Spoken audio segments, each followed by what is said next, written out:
Hello and welcome back to the Custom Corner. This is part 2 of AI 3D, from prompt to print, where I generate and 3D print AI models at 3 levels of difficulty. In part 1, we did the easy Halloween ghost. Today, it's time for something a little bit more complex, a sci-fi building. I started here with the Rodin Hyper 3D mesh generator on scenario.com. I wanted to try something a little different. The cool thing about Rodin is you can just type in a prompt, no image required, and it's supposed to generate a model. Sounds great, right? Except this is what I got. A featureless concrete column. Zero sci-fi, zero building, total garbage. Let's just say Rodin didn't exactly nail it. So I went back to plan A. Combined the ChatGPT reference image with a prompt.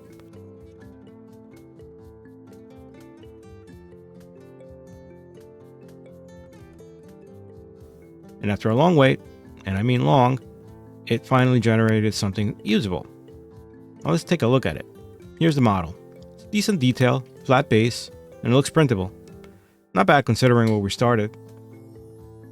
Taking a closer look, we see some nice detail within the model and all the angles look good, and no support should be needed in this. Let's go ahead and move on to the next step and bring this into Bamboo Studio. As before, I had to run it through Blender to convert it into STL so it would open up in Bamboo. I get the same warning as we saw earlier in part 1 about converting it to millimeters.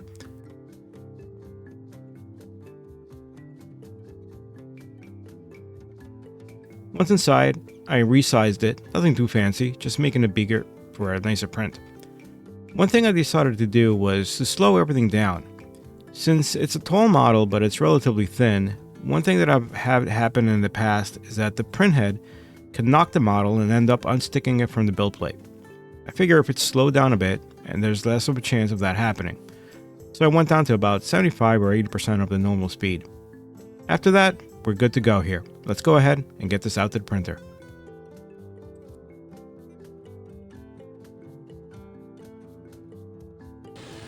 Here's the tower printing. And here's the finished result. Clean, simple, but honestly, too easy. This was supposed to be medium difficulty. Instead, it was easier than the Ghost because the flat base and angled sides meant no supports were needed. And while it does have some nice details, it's just not really very intricate or complicated. So I went back to ChatGPT and asked for something more detailed. Sci-Fi command hub. That's when ChatGPT decided to crap out on me. The image wasn't generating properly. First, I got a partial building. So I asked for another one. That one didn't generate properly either. And another half-baked one. And eventually, after 3 tries, I finally got full images.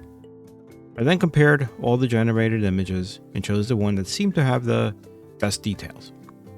The whole experience wasn't really confidence-inspiring, but at least there's some progress. I went ahead and downloaded it and moved on to the next step. I dropped the image and prompt into Scenario with Rodin again. It generated the command hub and it looked good from the thumbnail. I then opened up the detail view and that's when I noticed it. The satellite dish had gaping holes. Not exactly usable.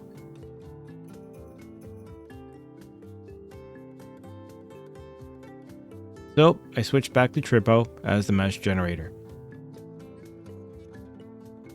This time, it came out solid. Nice details, intact dish, all good.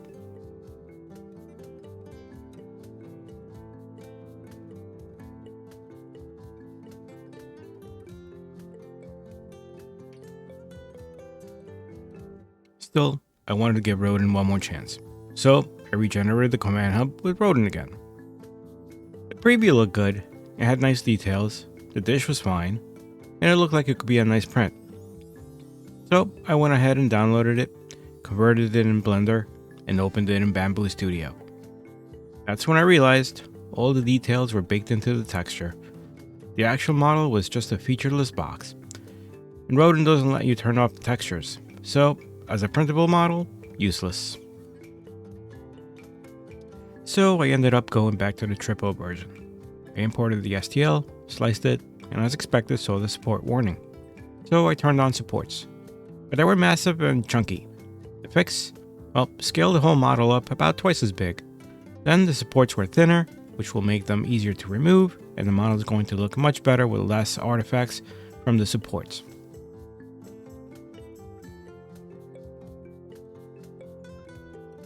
That looks much better. Let's go ahead and send that to the printer, and we can look to wrap up this video. And here's the print. It came out well overall. The antennas on top caused a few hairy filament lines, but that's expected with thin vertical features. Some detail was lost on the thin antennas. That's probably due to the printer settings, and I'm sure if I had printed at a higher quality and slower speed, it would have done a better job. I didn't think to slow down the printer speed like the first print, but regardless, I call this a success. Here are both prints side by side, the simple Sci-Fi tower and the more detailed command hub. Definitely a step up in complexity, even if it took some trial and error to get there. What do you guys think?